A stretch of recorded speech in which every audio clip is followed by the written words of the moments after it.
Welcome back. My name is Danielle Thornton. I'm an anxiety and OCD recovery coach who is fully recovered from anxiety and multiple OCD subsets, and I've been helping others do the same since 2018. Today, we're going to talk about the 2 reasons why you're doing ERP and maybe it's not working. ERP is actually fairly simple once you understand it. It takes time, but it really does work every single time, but we have to do it properly.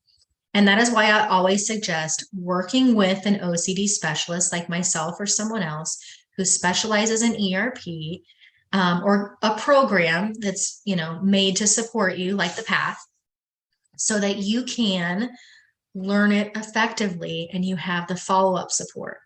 Again, I see a lot of people trying to learn it online, but to learn it effectively, you really have to have someone that you can talk through it, learn it, and then practice it and work through maybe why it's not working. But we are going to talk today about 2 reasons why it may not be working for you. And they're really the only 2. If you can eliminate these, ERP is going to work very well for you. The first one is that when you're doing exposure, it's become the compulsion. So a compulsion is something that we do to get rid of the discomfort or gain certainty or perfection, get closer to perfection. Okay. So let's say that you've learned about imaginal exposure exercises and you've learned the technique of maybe, maybe not, right? Where you get the intrusive thought, what if, ... It's not always what if, but it's an example. What if, with pedophilia OCD, what if I am attracted to that little girl, right? And so you recognize the intrusive thought and you go, okay, I'm going to practice exposure right now. I'm going to imaginally expose myself by saying, maybe I did, maybe I didn't, I don't know. And then you're going to practice response prevention by not giving it any more attention. Okay. It sounds simple. It can take practice. Compulsions are the things we do to get rid of the discomfort. So if you start doing exposure exercises with the main intention of getting rid of the discomfort, it's the compulsion and it's not going to be very effective. The purpose of exposure is to trigger ourselves, to put ourselves in an uncomfortable situation or to mentally lean into uncertainty. So that's the purpose. Now, it's quite common, and it happened to me where I was feeling anxious and I'm like, okay, I know exposure works. Let me go do my exposure exercise. And I found it wasn't working very well because, again, it had become the compulsion.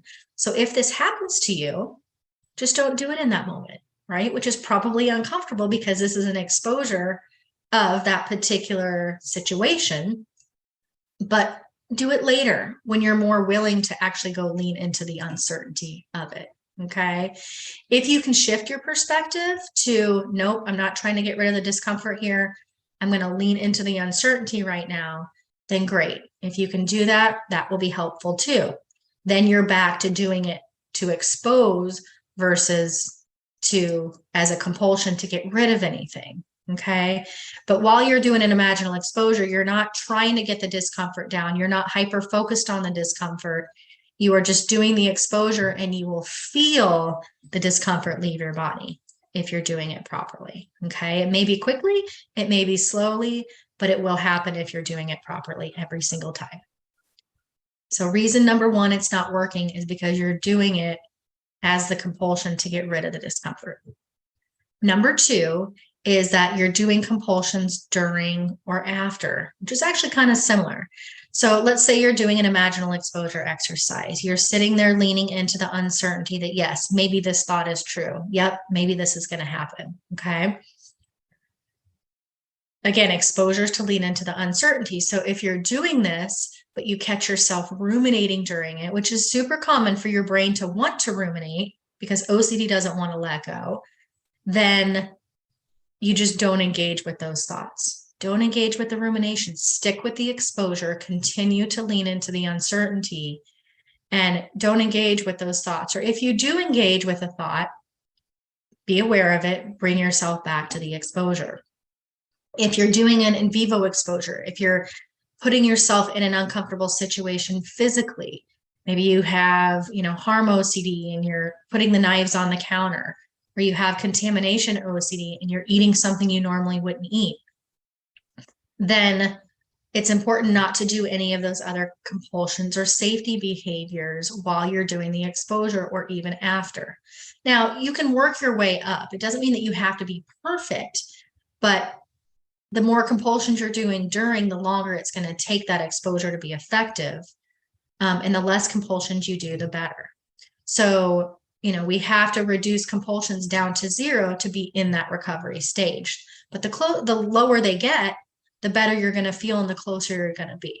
Okay. So it's also very important to identify all of your compulsions, which is something that I help people do.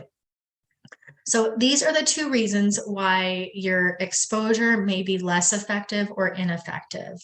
And again, hopefully you're working with an ERP specialist that's teaching this to you, because this stuff is very, very important. But these are the reasons why it's really difficult to learn this online, because everybody's OCD is different. Their intrusive thoughts are different. And it's important to be able to ask questions to really learn it properly, because you're going to be using this for the rest of your life whenever uncertainty or doubt shows up. Even though you can get to that full recovery stage, the way that we stay there is by knowing that we're going to get fear-based thoughts or uncertainty in life. And when we do, we know what to do with it so we don't get off track, right? So if you want help with this, check out the link in the description below. I have coaching options. I have cost-effective memberships. Recovery is possible. It's just a matter of getting the right knowledge, the right help, and support through the process. If you need anything else, please comment in the description below as well. And I will talk to you very, very soon. Have a good day.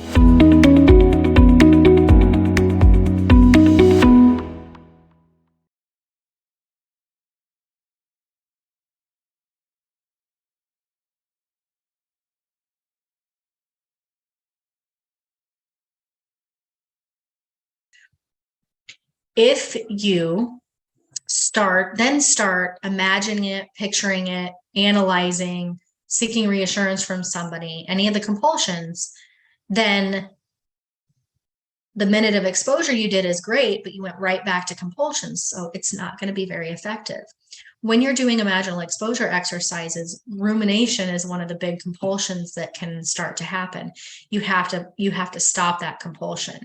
You can lean into the uncertainty imaginally and not engage in thinking about it, analyzing it, picturing it, doing any of that. During the exposure, and really every other time in your life, you have to stop doing that, right?